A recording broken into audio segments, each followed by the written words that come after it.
to Eat Right by George, the healthy cooking show showing you healthy can be delicious. And on today's show, I'll be demonstrating how to make a healthier version of Fudgy chocolate brownies. Yes, you heard right. We're going to treat ourselves today on Eat Right by George with a healthier version of Fudgy chocolate brownies. And for our Fudgy chocolate brownies, we are going to need 4 egg whites. We'll need 3/4 cup of unsweetened cocoa powder. We'll need 1 1/3 cups of whole wheat pastry flour. We'll need 1 1/2 cups of sugar. We'll need 3/4 cup of applesauce. We'll need 1 teaspoon of baking soda, 2 tablespoons of water, about 1/2 cup of almonds, and we're going to need vanilla, 2 teaspoons. So we're going to make a healthier version of Fudgy chocolate brownies, and one of the reasons why it's healthier is because we're omitting things like butter and margarine. Instead of the butter and margarine, we're going to be using applesauce in their place. It's going to be lower in calories, only 100 calories, while usually this recipe for one brownie it's about 200 or 300 calories. We're going to only have 100 calories because we're cutting back, and only 8 grams of sugar per brownie. How about that? So you can treat yourself, even if you're diabetic. This is a good recipe because it's low in calories and lower in sugar, and of course you have to be moderate with it. You only need a small serving, about the size of a deck of cards, per brownie. So one of the first things you want to do when making this is preheat your oven to 350 degrees because we'll be baking them for 20 minutes.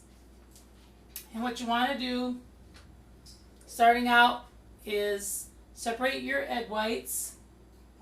So have a bowl for egg whites and 1 bowl for the egg yolks. So what I do first is put these aside.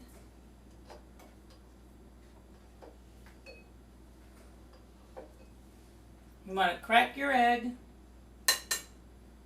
and let the egg whites go in the big bowl.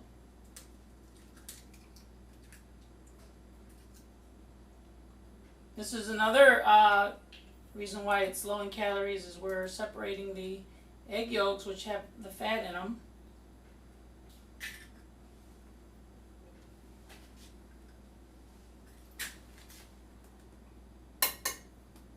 Now all you want to do is just crack the egg and then switch the egg yolk back and forth to get the egg white into the bowl and the egg yolk into the other little bowl so you can separate them. Very easy, but it takes a little bit of practice. And remember the rule, it's 2 egg whites per egg, because normally this recipe calls for 2 whole eggs, but in order to substitute you want to have 2 egg whites per egg, as you can see right here. And now you take your other final egg,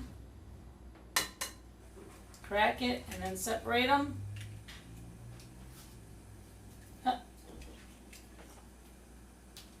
And even if a little bit of egg yolk falls in, it's okay. Sometimes it happens. As long as you're not using all egg yolks. And a lot of people ask me, what do you do with the egg yolks that are left over? Well, there are numerous things you can do with them. You can actually make a shampoo for your dog. It helps to keep the dog's coat more silky because of all the protein. You can make scrambled eggs for your dog too, because it's all protein in the egg yolks. So that way they don't go completely to waste. So now we have our egg whites. Next thing you want to do is mix together our sugar. That's the only thing that has some calories is the sugar. But like I said, we're only having a moderate portion.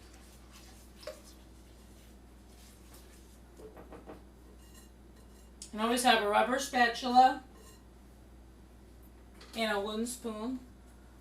The nice thing about this recipe is you don't even need an electric mixer. If you don't have an electric mixer handy, you can just do this by hand.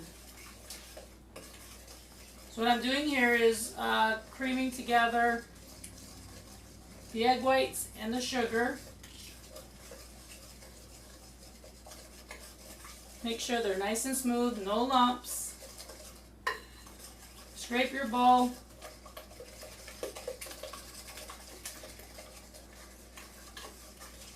And I hope you've been looking for us on Facebook, the Eat Right by George Cooking Show on Facebook. We have lots of photos from previous shows. Send us a friend request. We'd love to hear from you. We have the Eat Right by George Cooking Tour. You can also look that up on Facebook as well. It shows where we've been. We've been to health fairs. We've done corporate healthy cooking demonstrations. We've been on radio and TV. Okay, now next we're going to add our applesauce. As you can see here, apples, good source of fiber. You can also get unsweetened applesauce too.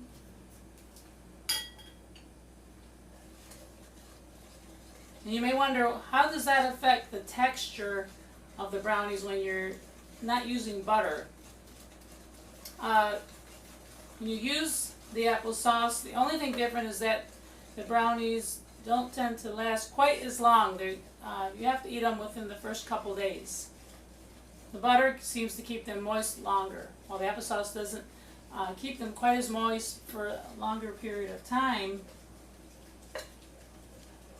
But they are lower in calories and much better for you, heart-wise too. So now I've added my applesauce, I've added my sugar. You can also use brown sugar if you like. You only use a little bit less. Instead of 1.5 cups of sugar, you'd use just 1 cup of brown sugar. To combine our first 3 ingredients. Now you need 2 tablespoons of water. Helps to keep the texture moist. You want to beat this for a good 3 minutes before adding any other ingredients.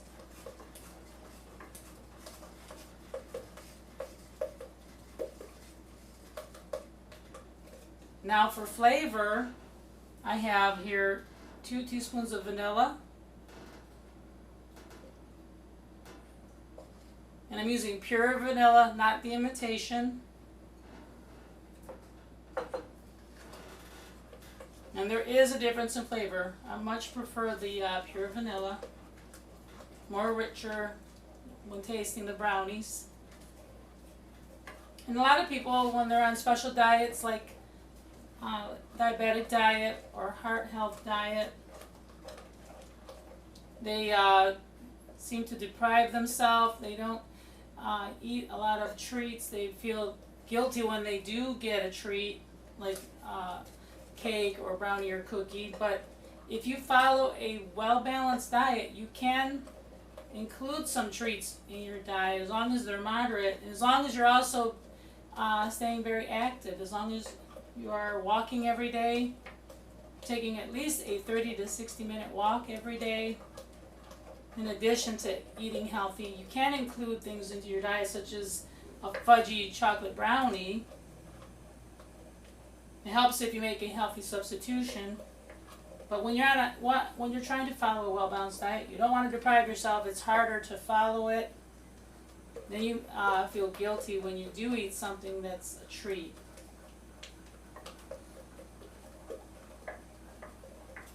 So that's what we mean when we eat a well-balanced diet. You can have some treats in there, as long as everything else is good, like eating half plate of vegetables, 1/4 protein, 1/4 carbohydrate, and including fruits.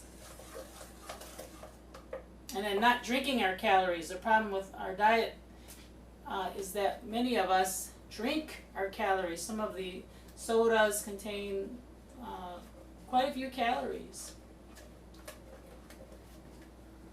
Okay, next we're going to add our baking soda. Now this is the leavening agent. A teaspoon of baking soda. And leavening means that it's going to help the brownies to rise. So we'll add 1 teaspoon.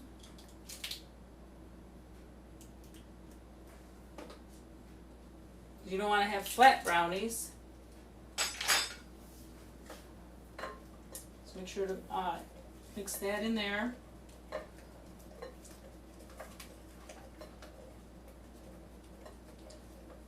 And now our pastry flour. We have here 1 1/3 cups of pastry flour. And the nice thing about pastry flour is that it keeps your the texture of your product nice and moist.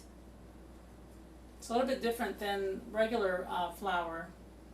It has a low gluten index. It means there's not much gluten in pastry flour. And gluten is what makes bread rise. It helps to keep it, the structure of it.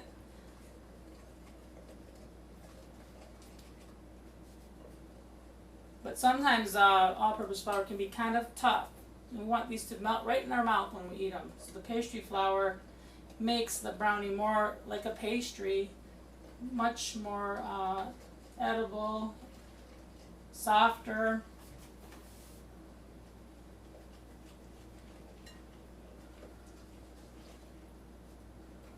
And I add it gradually, as you can see here.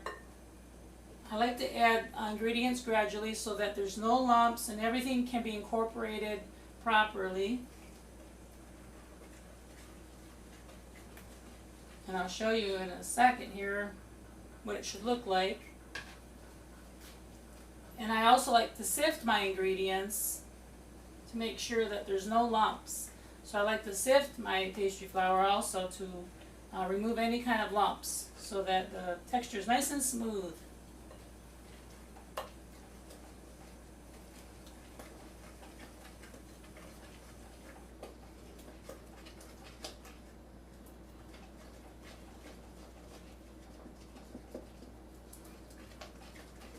As you can see here, nice smooth consistency.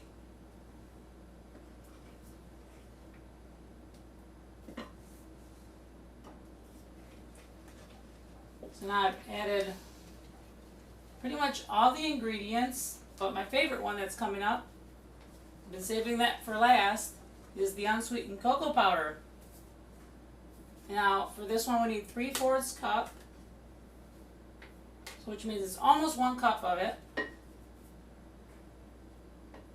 And that's one of the things that makes the Fudgy brownies healthy, is the cocoa powder. It contains antioxidants.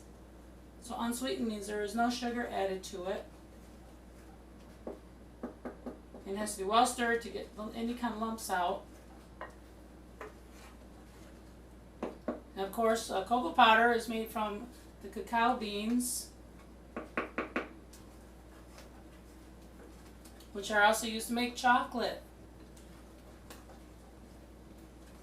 Now, did you know that back in the old days, they used to use cocoa beans for money? Back in the days when the Mayan Indians and Aztec Indians, they used cocoa beans for money. That was their currency. And most of the rich people considered chocolate a luxury. So if you could eat chocolate, if you had chocolate, you were probably very wealthy.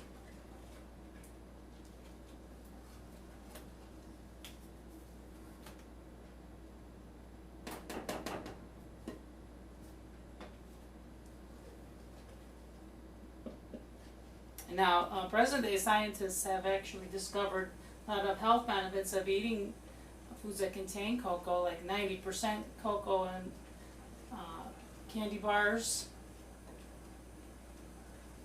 They're finding that people that eat cocoa daily have lower blood pressure. Their cholesterol seems to do much better. Even diabetics, doesn't affect their blood sugar, cocoa. I've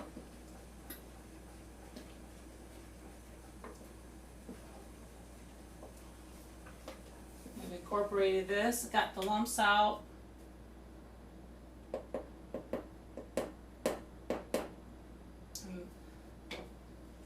Got our cocoa in there. Now to add more healthy ingredients to this, I have some almonds. You can also use chopped walnuts.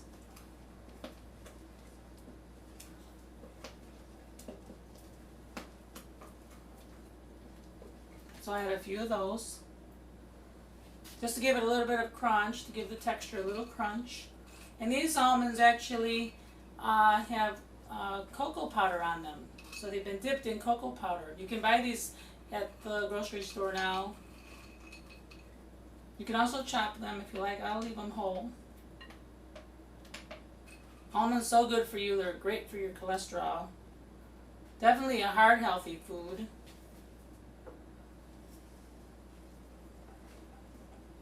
And I love that they give that brownie a nice crunch.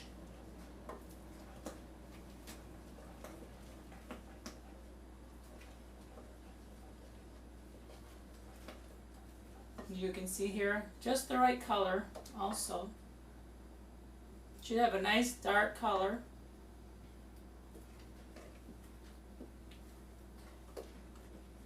I have my oven preheated. I have sprayed a 9x13 casserole dish. So I'm going to take and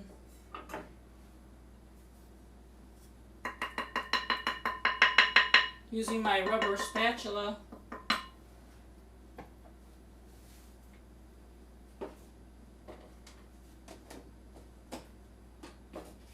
pour this into my 9x13 casserole dish. Carefully. It's a very nice batter. And the great thing about the rubber spatula is it helps to get all the ingredients. Scrape it right out of the bowl.